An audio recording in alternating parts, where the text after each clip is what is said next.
Noong nakaraang linggo, bumalanda sa mga pahina ng Pinoy Parazzi ang mga iskandalosang larawan ng all-girl group na Mocha. Kasabay ng paglabas nito sa tabloid ay ang issue na lesbian daw ang mga nasabing miyembro. Sa kabila ng haka-haka na isang publicity stunt lang daw ito, labis daw silang naapektuhan pati na ang kanilang mga pamilya. Hindi po ito gimmick.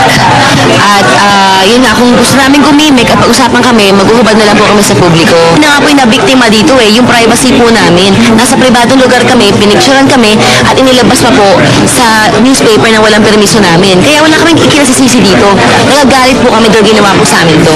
Upang ipagtanggol ang kanilang sarili, nagsampa ang grupo ng Libelo laban sa nasabing pahayagan. Sa panayam ng Showbiz Central sa Editor-in-Chief ng Pinoy Parazzi, binuweltahan ito ang nasabing grupo.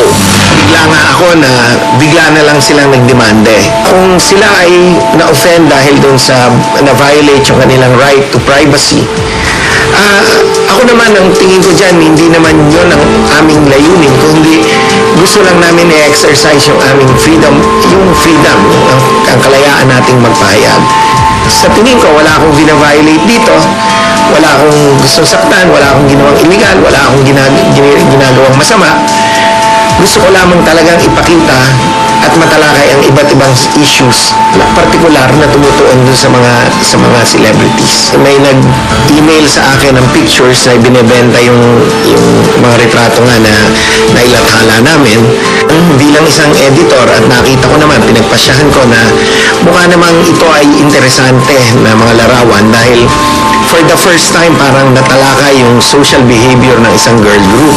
Lalo na yung pinaratang po sa amin na lesbian kayo, yung sa dyaryo, sa paparazzi. Pero wala tayong against it.